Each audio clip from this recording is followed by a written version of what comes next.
Bagaimana menurut Kak Alfi the best way untuk move on? Lepaskan pengampunan. Saya ampuni dia, saya berkati dia, saya ucapkan hal-hal yang baik buat dia dan keluarganya. Apa rasanya nih di hati nih waktu ngomong gitu tuh?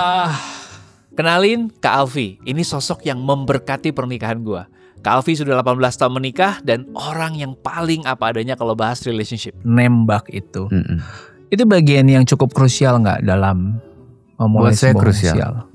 Signifikansinya di mana? Bijak tapi juga realistis. Mungkin itu karena jiwa Bataknya juga kali ya. Di part 2 ini kita bakal bahas green flag dalam courtship atau pacaran.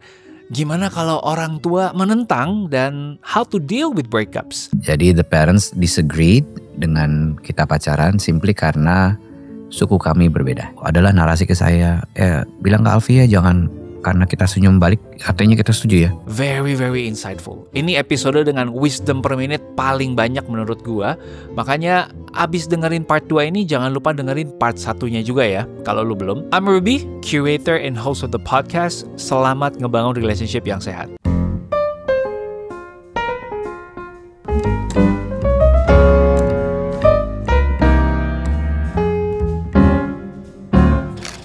Saya suka banget ada satu kata yang menohok banget. Waktu udah pacaran dulu sekitar setahun 2 tahun. Terus ketemu sama salah satu mentor. Lu tau gak sih Rup, pacaran tuh ujungnya apa? Cuman 2 kan, putus atau nikah. Ya sudah, putus pun sebuah hasil yang bagus. Jadi jangan sedih kalau lu putus. Karena bisa jadi ya memang itu salah satu hasil yang memang udah di-expect dari awal. Ya.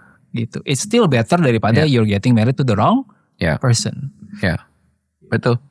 And better daripada gak berani nyoba ya. Better dan gak berani nyoba. Ya. Itu mungkin orang-orang butuh dengar itu kali ya. Iya, I guess zaman OVT kan ya sekarang ya. Overthinking. Iya kan. Zaman OVT kan maksudnya orang pacaran juga dengan berbagai macam ideas, berbagai macam thoughts, ekspektasi, gitu. Apalagi mungkin kalau cowok ya. Emang kalau gue diputusin, emang harga diri gue jadi berkurang gitu? Atau gimana? Atau kita bisa secara dewasa bilang, oh it just simply doesn't work. Gitu. Ya, itu juga salah satu ciri kedewasaan tadi. Yes. Saya dulu pengecut terus terang aja. When it comes to love life, saya gak berani nembak orang gitu. Gak berani nembak cewek, gak berani. Pacaran saya pertama, saya nembak cewek, kasih bunga, terus tulis, will you be mine? Karena gak berani ngomong. Gitu. Tapi setelah itu saya belajar bahwa what's the worst case scenario sih? Dibilang enggak kan? Emang kalau dia bilang enggak, artinya lo gak berharga. Emang kalau dia bilang enggak, lo gak bisa cari yang lain lagi. Siapa yang bilang? Iya sih. Itu narasi-narasi kita sendiri kadang-kadang ya. OVT ya? OVT, gak tahu siapa yang pernah bilang itu gitu. Tapi kita somewhere along the way kita memilih untuk percaya itu. Putus artinya. Who told you that? Gitu. Jadi ya mulai sejak itu ya saya memberanikan diri untuk nembak. Ya kalau dia bilang enggak berarti saya enggak bagus kok. Enggak berarti saya kurang ini kurang itu. It just belum aja kali. Gitu. Generasi ini masih nembak gak sih? Oh masih ya? Oh. Ada yang enggak juga soalnya. Ada yang enggak sekarang ya? Tiba-tiba udah gandengan. Iya. Jadi nembaknya dengan gandengan. Iya. Tiba-tiba ya ajak nyebrang aja gitu kali ya. Kita gandengan. Udah nih jadian nih gara-gara nyebrang. Iya. Atau nonton film horor. Iya. Tapi menurut Kak Alfi ya, bagian tadi yang kayak menyampaikan secara langsung, nembak itu bagian yang cukup krusial nggak dalam memulai sebuah krusial? Signifikansinya di mana? Kejelasan. Kita ini ngapain? What are we doing? Kalau buat saya ya tanpa nembak itu clarity-nya jadi nggak ada. Kita ini apa sih? Iya. Situationship? Iya. Atau apa nih? It's complicated. Atau apa gitu. Nah buat aku mendingan didefinisikan di depan. Jadi arah setelah itu jelas nih. We're building something here. Kita lagi exploring sesuatu ya. Supaya kejelasan itu penting supaya ekspektasinya juga jelas. Nah, ekspektasi itu jadi blur begitu something negative happen nih. Kalau gak ada kejelasan nih kita lagi ngapain. Overthinking makin kemana-mana tuh tadi. Iya. Kan gue juga gak pernah nembak lu. Wah, Iya. Udah digituin gimana? Iya. Rugi di ceweknya, kasihan amat. Gitu. Ya, jadi kejelasan itu penting karena kejelasan menentukan arah buatku ya. Oke. Ini mau dibawa kemana sih? Ini are you really serious atau lagi coba-coba? Atau kamu lagi cari pacar atau lagi cari pasangan hidup? Itu kan dua hal yang berbeda ya. Kalau pacar ya adalah kayak sera-sera lah. Kita lihat nanti. Akhirnya setelah 6 tahun, setelah 7 tahun karena gak pernah ngobrolin yang harus diobrolin. Kayaknya kita udah gak bisa nih. Tapi gak salah juga, kan gue udah kasih tau gue coba cari pacar. Itu dia. Siapa suruh gitu kan. Bener. Jadi kejelasan itu sih buat aku ya. Apalagi aku anakku dua-duanya perempuan kan. Iya. So I'm imagining anakku digituin mau gak? Kayaknya gak jelas. Ngapain dia meluangkan sekian bulan, sekian tahun of her life just to try out sesuatu yang si cowoknya gak ada intensi untuk jelas. Iya. Wah sayang sekali ya. Karena tadi pacaran gue cuma 2. Antara lu putus atau lu nikah. Kalau gak jelas berarti putus. Gitu kan. Ada benernya sih. Yeah. So anggap kita sudah in a relationship, clear di awal. Should we set a deadline? Buat saya bagus untuk set a deadline, tapi deadline is not everything. Jadi masih ada wiggle room untuk kita plus minus gitu ya. Kita adjust. Yeah. And I'm speaking on behalf of the women, mungkin beberapa dari mereka, I'm not saying pressure-nya mungkin lebih terasa from socially, from family gitu. Betul. Kita memang realistically kita hidup dalam budaya seperti itu kan. Betul. Itu kita nggak bisa enggak kok, kita masih begitu. Iya. Gitu. Jadi again karena mungkin saya punya anak perempuan 2, jadi saya mikirnya dari kacamata itu ya. Jadi menurut Calvi sehat juga untuk kita membuat clarity bahkan sampai di level timeline ya. Kira-kira roughly this is what I'm planning for us gitu. Yes. Kalau kita sepakat kita jalan bareng gitu ya. Tapi ya wiggle roomnya nanti bisa diobrolin along the way gitu. Oke. Nah, in a relationship nih, udah lagi happy-happynya, coming the 3rd month, 6 months, everything going well. And then, ada beberapa skenario yang pengen gue bahas. Skenario pertama adalah pasangan yang tidak pernah berantem. Wah, kayaknya semuanya indah. Dan memang kayaknya dua-duanya chill aja konsepnya gitu ya. Sementara di luar sana ada orang yang bilang, lu mesti ngelihat the true face of your partner. Kalau bisa lu ngelihatnya pas dia lagi marah kayak gimana. Masalahnya gue gak pernah marah. Gak pernah marah itu sehat atau enggak. Atau gue harus sengaja bikin dia marah sih. Untuk ngelihat the true-nya gitu. Saya kebetulan punya pengalaman untuk ikut membantu mempersiapkan pernikahan. Atau juga konseling pernikahan. Yang orangnya sudah sekian lama waktu menikah. Menariknya bagaimana mereka memulai tidak menjamin apapun. How they started the relationship or even the marriage itu tidak menjamin atau tidak perlu menentukan kualitas pernikahan mereka. Dalam arti ada orang yang nggak pernah marah, cerai itu. Ini narasi yang saya pikir. Waktu gue datang ke pernikahannya itu kan kayak narasi yang literally happily ever after ya. Sampai kayaknya nih gue sebagai cowok ngerasa, man, so perfect. I mean the bar is set too high ya. Kok kayaknya gue aja ngerasa sedikit minder gitu. Iya. Tapi it ended up bisa. Tapi ada juga yang kayak, ini sih gak lama nih. Awet. Kuat loh. Iya kan, it's not how you start ya. It's how you progress through the process. Makanya kedewasaan jadi penting. Karena dewasa di depan juga gak menjamin juga dewasa terus sampai akhir. Karena itu it's a daily decision. Untuk pikirannya dia lebih benar. Cara ngomong jadi diperbaiki. Hati dijaga. It's a daily decision. Small decision yang kayak awet tuh. Yang sebelum waktu pacaran kayak man, lo pas lagi mau konseling pranikah aja sama gue mukanya cemberut-cemberutan. Pernah ada yang aku lempar filenya, kalian pulang aja. Ini kalian lagi mau persiapan pernikahan nih dua-duanya saling membelakangi kayak ini lagi perang ya, tolong dijelaskan, saya nggak ngerti ini lagi. Iya kak, ini kami baru berantem tadi belum masuk ruangan kayak. Jadi ini mau menikah atau enggak? Ini saya kembaliin dulu formulirnya. Kamu ngobrol dulu deh, mending. Ntar berapa hari bilang sama saya mau lanjut atau enggak? Gitu. Lanjut. Wow. Jadi again ya karena kedewasaan itu it's keputusan tiap hari ya. Tiap hari.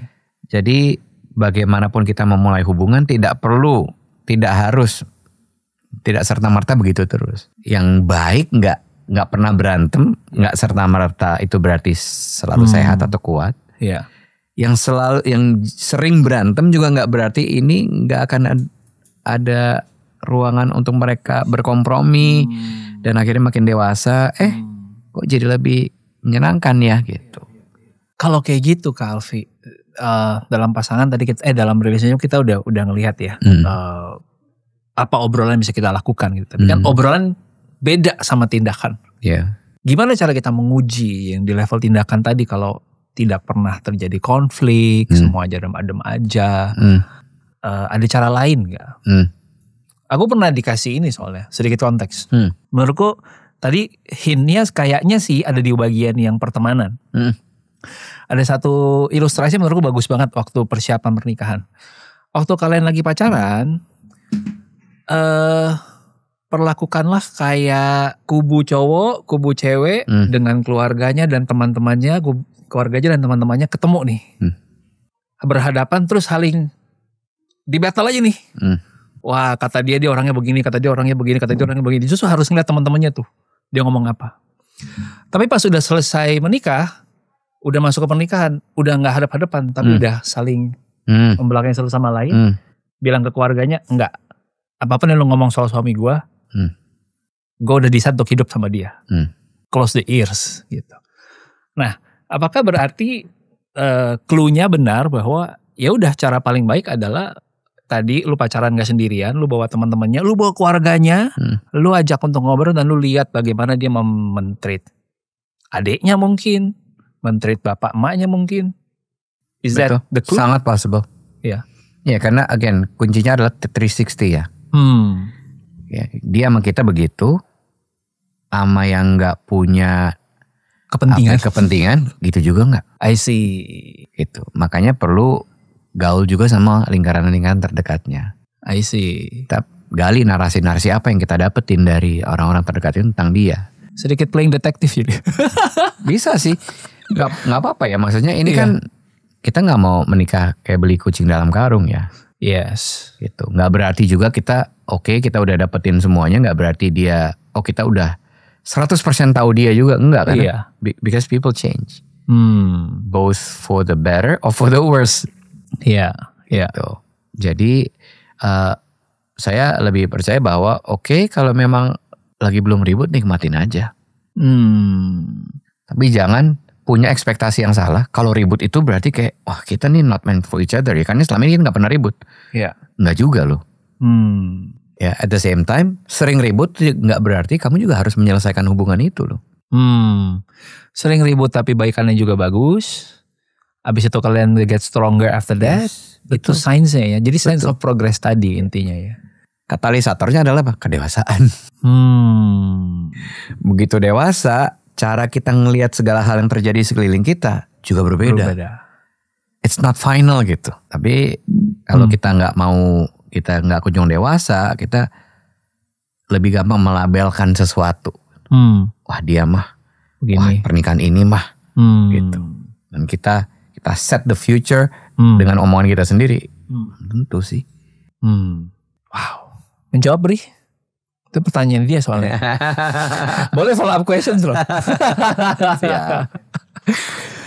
In that case Kak, we are going through the few last questions just to make it complete dari pre-relationship and then the after. Kayaknya tapi kalau udah masuk marriage, it's another topic. Kayaknya nggak kelar hari ini ya. Gimana kalau pacarannya itu udah cocok banget, tapi of course perannya orang tua kan perlu juga nih. Ya, dan ini sering terjadi gimana orang tua nggak setuju karena 1-2 hal. Biasanya mungkin faktor ekonomi, bibit bebek bobot itu, right? Apa cara terbaik untuk meresponi ini menurut Alfi? Oke. Kalau boleh aku kasih prinsipnya di awal ya. Ya. Menangkan hubungannya dan bukan argumentasinya. Karena saya pernah ngalamin itu. Kak Alfi sendiri? Yes. Dengan kami ya? Sebelumnya, oke. Ya, jadi the parents disagreed dengan kita pacaran simply karena suku kami berbeda. Gitu. Saya nggak mencoba untuk membela diri, saya tetap baik aja meskipun saya tidak diperlakukan dengan baik. Itu saya tetap senyum, datang ke rumahnya tetap senyum sama orang tuanya. Meskipun setelah itu lalu adalah narasi ke saya, bilang ke Alfi ya jangan karena kita senyum balik artinya kita setuju ya. Gitu, oke. Noted. Wow. Gitu. Tapi tetap saya baik gitu. Tetap saya baik apa adanya. Singkat cerita ini membuat komplikasi kepada hubungan kita. Ya karena mungkin ada indikasi pacar saya dulu itu nggak tahan lah dengan tekanan-tekanan yang ada dari pihak keluarganya. Ya menyebabkan ketegangan memarah lah di hubungan kita. Iya. Gitu. Singkat cerita dia minta putus. Saya bilang ini kamu udah kedua kali minta putus. Kamu ketiga minta putus saya iyain ya. Came the time dia minta putus. Saya bilang oke. Baik kita putus. Singkat cerita setelah kita putus, lucunya perilaku orang tuanya berbalik 180 derajat. Oke. Kepada saya ya. Gitu. Ya adalah narasi-narasi seperti undang lagi ke sini gitu kan. I'm sorry the ship has sailed. Kan gue udah ngomong ya. Jangan gampang-gampang ngomong putus karena saya datang dari latar belakang keluarga yang kata cerai itu hampir tiap hari. So it's here. Gitu. Jadi kamu jangan tekan tombol yang dulu saya sering denger nih gitu. Iya. Sampai sekarang hubungan kami baik. Dengan orang tuanya pun juga baik dan nggak ditinggal putus dalam narasi negatif lah. Iya.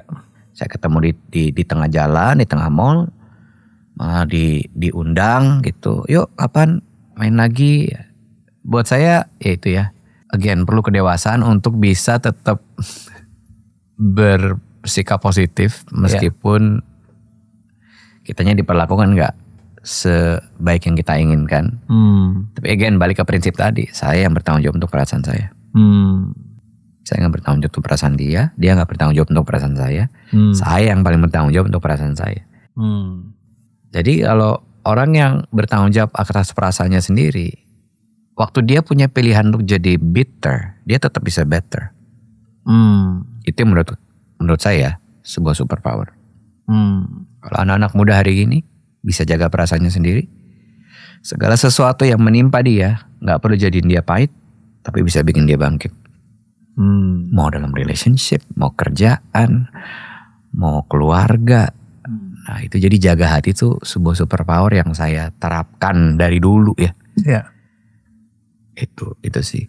Tadi kutipannya gimana Kak Alfi? Menangkan hubungannya dan bukan argumentasinya. Berarti apapun yang nanti terjadi, baik lanjut apa enggak, dalam kondisi orang tuanya gak setuju, kita tetap menjaga hubungan dengan baik. Bisa jadi nanti ujungnya mereka flip, orang tuanya menjadi setuju. Kalaupun enggak ya sudah, yang penting kita menjaga hubungan. Iya, karena kalau kita mau memenangin hubungannya, kita nih sebagai orang tua kan bisa nangkep nih, dia baik-baik hanya karena mau dapetin anak gua, atau dia baik-baik karena memang dia baik. Kalau dia baik-baik karena dia baik, diujinya dengan dikasih kejahatan dulu dong. Plot twist. Nah, bener gak? Meskipun bukan pengennya kasih kejahatan, cuma memang ada ketidakterimaan mungkin dari pihak orang tua yang kita juga gak pernah ngerti. Waktu itu kita gak bisa ngerti karena kita gak pernah jadi orang tua. Iya. Apakah ini warning buat calon yang mau mendekati Raya? Bisa jadi. Jadi ya itu karena yang keluar dari hati kan nyampenya ke hati ya. Betul. Kalau kamu baik karena tulus, orang itu juga akan lihat. Nggak serta-merta ketulusan kita mengubah keputusan dia. Iya. Gitu. Tapi paling enggak kamu meninggalkan hubungan itu dalam keadaan tidak pahit. Yes. Atau traumatis gitu kayak, oh gue nggak lagi deh ngedeketin cewek atau cowok yang langsung kan kita stereotipein ya. Iya benar. Lah kalau ketemunya begitu lagi, terus kita kehilangan kesempatan hanya karena kita menggeneralisasikan semuanya kayak gitu. Yang labelnya gini, yang warnanya gini, semuanya begitu semua. Oh kalau diginiin orang tua udah deh gitu. Iya. Tuh kita kalah sebelum berperang akhirnya nextnya kan. Iya. Wah orang tua lagi nih isunya nih. Wah nggak deh. Menangkan hubungannya, bukan argumennya. Supaya nggak jadi bitter tapi jadi better. Wow. Sangat quotable, bisa ditaruh di wallpaper handphone masing-masing ya. Supaya menjadi supaya bangkit nggak jadi pahit. Bangkit nggak jadi pahit. Wow. Getting to the final one. Breakups. Tadi kita udah sempat angkat sedikit ya. Tapi karena ini juga salah satu possibility. Bagaimana menurut Kak Alfi the best way dari pengalaman untuk move on gitu ya. Itu dulu mungkin yang pertama. Mudah kasih taunya, sulit ngelakuin. Lepaskan pengampunan. Sebagus-bagusnya breakup, mau kita narasiin, oh we're still in good terms kok. Pasti ada rasa negatif. Sadar atau enggak ya? Ya. Sadar atau enggak? Nah untuk itu kita mesti cek. Kita mau lepasin pengampunan enggak? Sama orang itu. Kalau saya sih melakukannya dalam doa ya. Saya sebut namanya. Saya ampuni dia. Saya berkati dia. Saya ucapkan hal-hal yang baik buat dia dan keluarganya. Itu tuh ngecek tuh. Apa rasanya nih di hati nih waktu ngomong gitu tuh. Wah pergumulan batin yang besar ya itu. Kan? Mungkin kadang-kadang gak keluar tuh namanya. Nah itu ngeceknya begitu. Kadang-kadang soalnya kadang-kadang narasinya gini. Gue udah ngampunin kok. Tapi gue gak pengen ketemu dia aja. Nah itu kan kayak pengampunan dengan cicilan 12 bulan tanpa bunga bukan ya? Iya. Mengampuni bukan berarti melupakan ya? Iya. Bener gak melupakan sih. Kecuali kita amnesia ya. Iya. Tapi ya cara melepaskan kutuk. Ya kalau saya bilang kutuk. Kepahitan itu, ikatan kepahitan itu dan dengan mengatakannya dengan lidah bibir kita ciptakan di realitanya. Sama kayak kita bilang, gue bohong sama lu, itu kan kita ciptakan realita dia. Iya, sama kerangkanya. Kita ciptakan realita pengampunan itu dengan kata-kata kita dulu. Aku ampuni, sebut namanya si A, si B. Aku ampuni orang tuanya, aku ampuni siapanya. Sebutin aja yang sempet bikin kita gara-gara dia nih, gue ngerasa gue nggak berharga, gue nggak ini. Siapa? Tulis nama-namanya. Karena gini loh, menjadi kecewa itu sebuah kejadian. Tapi untuk trauma dan bahkan itu kekecewaan berubah jadi kepahitan, itu keputusan. Bayangin kalau kepahitannya itu nggak selesai, dibawa masuk ke dalam hubungan berikutnya. Wah, itu sih toksik jadinya. Ya. Semua yang terjadi di sini, kesalahan orang di masa lalu dilimpahkan kepada kebaikan hati orang di masa kini. Itu yang jadi nggak fair buat yang barunya. Itu perlu selesai. Ya. Dan itu sebuah keputusan yang perlu kedewasaan. Dan itu mungkin bukan di doa pertama ya? Enggak. Bisa kedua, ketiga, keempat, kelima. Iya. Doa pertama mungkin lip service aja. Iya. Saya ngebayangin ngucapin itu aja kayak berasa ada satu emosi di dalam yang ini kalau keluar saya nangis nih. Iya. Gitu. And I think it's healthy ya. Iya ya. It's healthy. Tapi kan banyak, ya mungkin ini juga pengingat buat teman-teman, terutama saya berbicara buat sesama cowok ya. Iya. Memaafkan itu sama susahnya juga dengan kita mengucapkan kata maaf. Dan memaafkan itu juga kadang-kadang akan keluar dengan emosi yang campur aduk gitu. Sayangnya kita sebagai cowok yang dibesarkan dengan keluarga yang mungkin gak mengajarkan mengenali emosi ya. Kita jadi cuma kenal 2 emosi tuh Kak Alfi. Marah dan amarah. Dan sangat marah. Dan sangat marah. Gitu kan. Bener. Marah dan sangat marah. Atau mungkin beberapa orang marah dan sedih. Tapi kan dibilang cowok gak boleh sedih. Iya, jadi sedihnya dikeluarkan dalam bentuk marah lagi. Iya benar. Gitu. Also true. Dan itu gak selesai-selesai itu. Yeah, coming from a Batak family. Iya. Yeah. Jadi ya izinkan itu terjadi. Embrace that emotion. Yang emang regulasi kalau mau, emosi itu. Iya. Kalau perlu menurut nangis, saya nangis gitu ya. Cowok bisa nangis tuh kuat ya. Bukan tanda lemah. Arti dia secure dengan kecowokannya dia. Bahwa kenangisannya dia tidak menjadikan dia kurang cowok. Identitas tadi. Iya benar. Saya tidak ditentukan oleh berapa kali saya nangis selama doa. Benar banget. Iya. Itu kan narasi yang kita udah denger ya. Iya. Harus kuat, harus ini, nggak boleh nangis kayak. Emang kenapa kalau nangis? Gitu kan. It's okay guys. Kalau mau pause podcast ini sebentar untuk Iya. let it out. 2 terakhir. Still on breakup karena aku ngerasa mungkin banyak orang yang juga stuck di bagian ini dan gak bisa lanjut. Mereka sudah melepaskan maaf tadi. Tapi mungkin mereka jadi lebih waspada. Kalau memulai hubungan yang waspada baru. Tuh kata lain Parno ya.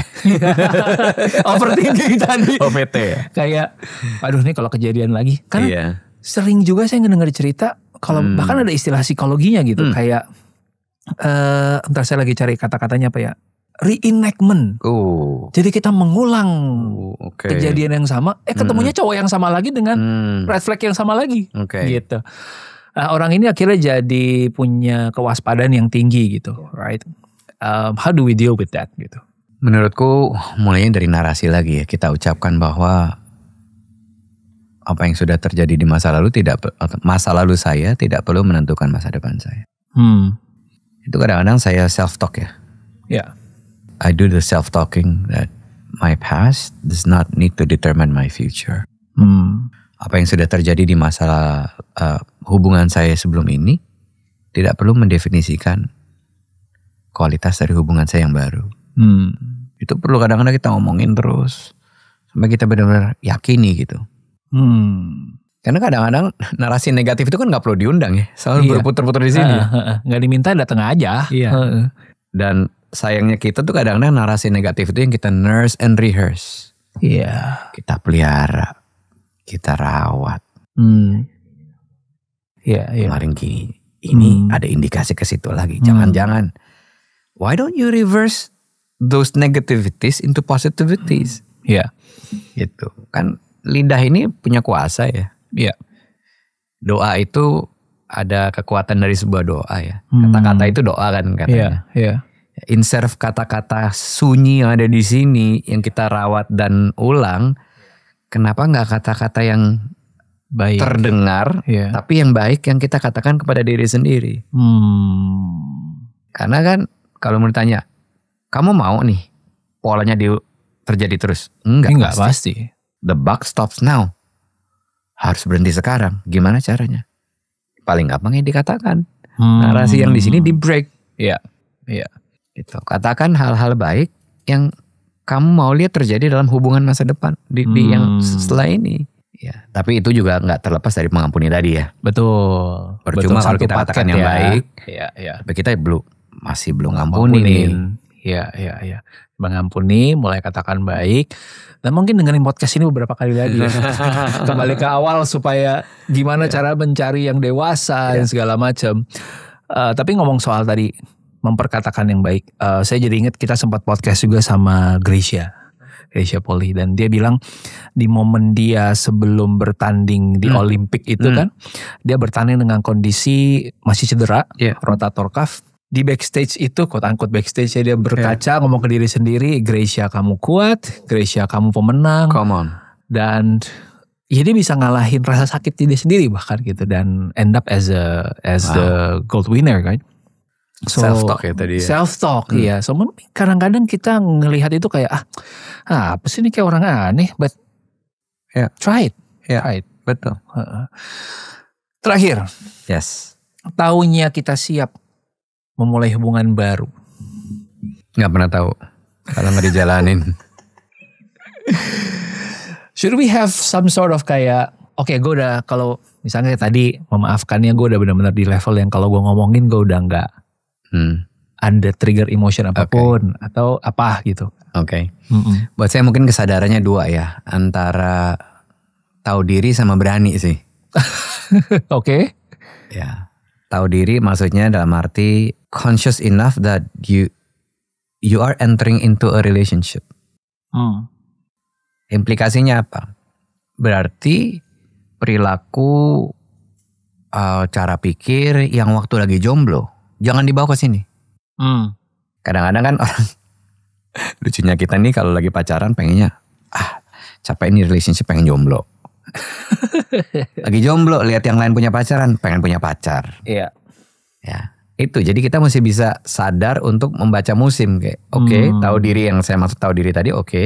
I'm entering into a new season di mana saya mau pacaran. Ada nggak perilaku, cara pikir, kebiasaan saya yang udah nggak kompatibel lagi di musim ini? Contoh, dulu waktu belum pacaran nggak ada tuh yang nanya-nanyain pulang jam berapa. Bos, kalau udah pacaran salah satunya akan begitu. Ada kemungkinan cowok lu, cewek lu akan nanya, lu di mana, sama siapa. Nah kalau hal kecil itu aja kita terusik, berarti jangan-jangan kita belum siap secara mental nih. Gitu, itu yang tadi saya bilang, mesti tahu dirinya dulu nih. Kamu masuk ke dalam musim berbeda nih. Jadi ada nggak yang perlu kamu adjust? Ya, kan kamu nggak bisa bilang lagi musim dingin amat sih nih. Yang dinginin boleh nggak? Bos, musimnya is here. Jadi kamu insulate yourself supaya dingin. Betul. Gitu. Jadi kamu yang berubah, jangan berharap musimnya yang berubah, kamu yang adjust to the season. Gitu. Tapi at the same time berani, kalau saya bilang selain tahu diri butuh berani. Kadang-kadang orang yang OVT butuh just forget about your head for a while. Just take the risk. Terutama buat cowok-cowok yang dengan latar belakang saya. Your worst case scenario is dia bilang gak mau. Atau dia gak sefrontal itu bilang gini, gue gak harus jawab sekarang kan. Itu kan udah indikasi dia gak terlalu tertarik ya. Tahu diri aja lah gitu. Tahu-tahu aja gitu. Ya gitu sih. Ya buat yang suka lupa daratan, ya tahu diri ini udah masuk musim yang berbeda. How do you adjust? Buat yang orang yang terlalu overthinking, ambil resikonya aja dulu, bos. Banyak sekali yang mungkin gak perlu lagi saya rangkum, karena poin-poinnya saya yakin teman-teman juga udah mencatat. Apapun yang kalian dapat, if it resonate with you, keep it, save it. Karena menurut gue ini prinsip-prinsip universal yang works di banyak sekali cases in most relationships. Jadikan sebagai panduan, bukan satu-satunya patokan gitu ya. Tapi it's good to have some sort of guidance, right? Daripada kita nggak punya sama sekali, and then we are walking in the blind gitu.